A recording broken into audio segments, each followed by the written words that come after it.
अस्सलाम वालेकुम दोस्तों, जब अमेरिका ने पहली बार हिरोशिमा और नागासाकी पर एटॉमिक बॉम्ब फेंके। On this day in 1945, the United States dropped an atomic bomb on the Japanese city of Nagasaki. About 40,000 people were killed immediately. This led to Japan's unconditional surrender in the Second World War. तो दुनिया ने पहली बार किसी nuclear power मुल्क की दहशत को महसूस किया। आज पाकिस्तान मुस्लिम वर्ल्ड की पहली और दुनिया की छठी सबसे बड़ी न्यूक्लियर पावर है, जिसके पास तकरीबन 175 से भी ज़्यादा न्यूक्लियर वॉरहेड्स मौजूद हैं। लेकिन एक टाइम पर पाकिस्तान ऐसे न्यूक्लियर वेपन्स बनाने के बारे में सोच भी नहीं सकता था। आइए जानते हैं आज की इस वीडियो में पाकिस्तान ने कैसे अपने न्यूक्लियर वेपन्स डेवलप किए। Why does Pakistan have nuclear weapons? Okay. The Security Council strongly deplores the underground nuclear tests that Pakistan conducted on 28 May 1998. बाकायदा लोग अल्लाह अकबर करते करते गली मोहल्लों में भी निकले थे।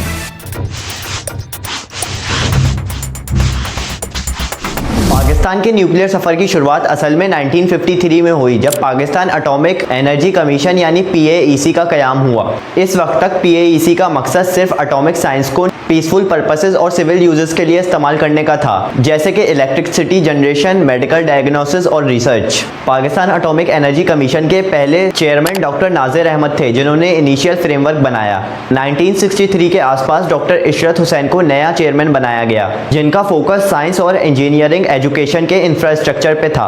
उन्होंने पाकिस्तान में institute of nuclear science and technology यानी पिंसटेक बनाया और इंटरनेशनल कोऑपरेशन के जरिए पाकिस्तान साइंसदानों को न्यूक्लियर टेक्नोलॉजी पढ़ाने के लिए बाहर मुल्कों में भिजवाया। इसी दौरान पाकिस्तान ने कनाडा के साथ एटॉमिक पावर प्लांट के लिए एग्रीमेंट साइन किया। ये पावर प्लांट 1965 में साइन हुआ और 1971 में फंक्शनल हुआ। दरअसल 1960s का ये दौर सिर्फ सिविलियन एटॉमिक रिसर्च का था। इस वक्त तक पाकिस्तान में कोई न्यूक्लियर वेपन के बारे में सोच भी नहीं सकता था। लेकिन फिर हुई 1971 की इंडो पाक वॉर, जिसमें पाकिस्तान को बुरी तरीके से शिकस्त हुई और ईस्ट पाकिस्तान यानी बांग्लादेश का कयाम हुआ। Pakistan lost half of its country. A new nation was born, Bangladesh.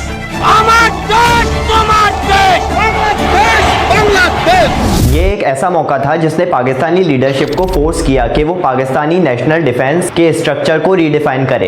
India के साथ जंग में बुरी तरीके से हार के बाद प्राइम मिनिस्टर जुल्फिकार अली भुट्टो ने जनवरी 1972 में एक हाई लेवल मीटिंग मुल्तान के अंदर बुलाई, जिसके अंदर टॉप के scientist including doctor Munir Ahmad Khan मौजूद थे। यहाँ भुट्टो साहब ने सीधा कहा, अगर इंडिया बॉम्ब बनाएगा तो पाकिस्तान भी बॉम्ब बनाएगा, चाहे इसके लिए हमें घास ही क्यों ना खानी पड़े। इसी मीटिंग के बाद पाकिस्तान ने अपना न्यूक्लियर वेपन प्रोग्राम स्टार्ट कर दिया, initially under Pakistan atomic energy commission. 1974 में इंडिया ने अपना पहला न्यूक्लियर टेस्ट किया, जिसे स्माइलिंग बुद्धा का नाम दिया गया। ये टेस्ट राजस्थान के पोखरान डेजर्ट में किया गया था। इंडिया के इस टेस्ट के बाद पाकिस्तान के लिए ये रेस ऑफिशियली शुरू हो गई थी। इसी दौर में यूरोप में काम करने वाले एक मेटलॉजिस्ट डॉक्टर अब्दुल कदीर खान, उन्होंने यूरेनियम एनरिचमेंट सेंट्रीफ्यूज टेक्नोलॉजी में काम किया था और उनका कहना था कि वो पाकिस्तान को न्यूक्लियर बॉम्ब बनाने में मदद कर सकते हैं। गवर्नमेंट ने उनकी ये ऑफर एक्सेप्ट करी और कहोटा में एक नया रिसर्च सेंटर एस्टैब्लिश किया, जिसे बाद में KRL यानी कहोटा रिसर्च लेबोरेटरी का नाम दिया। 1976 में ही KRL के अंदर यूरेनियम एनरिचमेंट का काम शुरू हो गया था।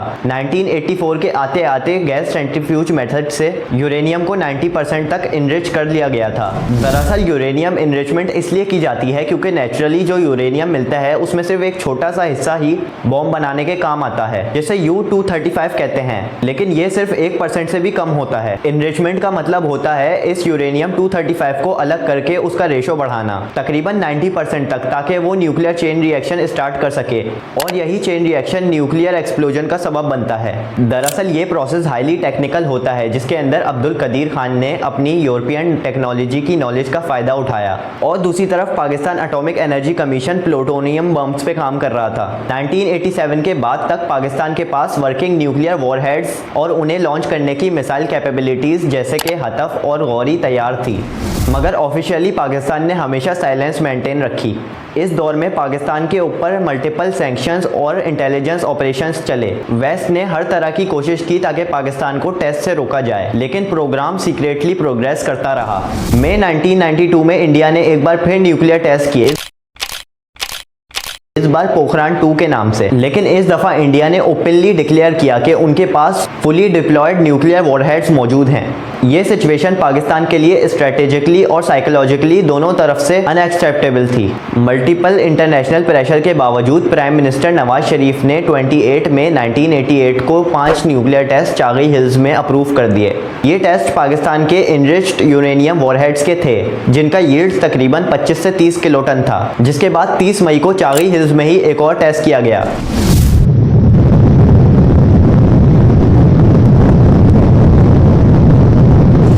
बाद में 28 मई जिस दिन पाकिस्तान ने अपना पहला न्यूक्लियर टेस्ट किया, उस दिन को यौम तकबीर कहा गया। लेकिन ये दिन सिर्फ सेलिब्रेशन का दिन नहीं था, ये दिन था डेकेड्स की साइंटिफिक और स्ट्रेटेजिक प्लानिंग के प्रूफ का। उस वक्त पाकिस्तान दुनिया का 7वां और मुस्लिम वर्ल्ड का पहला मुस्लिम पावर मुल्क बना।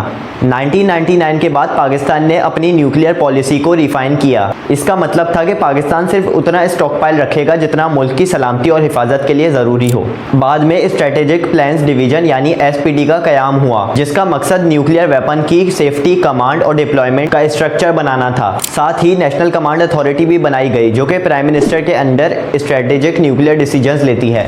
आज के दिन पाकिस्तान एक advanced nuclear command and control system operate करता है। लेकिन इस अचीवमेंट जिसकी वजह से हम किसी भी बैरूनी खतरे से निडर रहते हैं, उसका पूरा क्रेडिट उन साइंसदानों और लीडरशिप को जाना चाहिए जिन्होंने इसके लिए जिद्दोजहद करी और मल्टीपल इंटरनेशनल प्रेशर होने के बावजूद पाकिस्तान को एक न्यूक्लियर आर्म्ड स्टेट बनाया।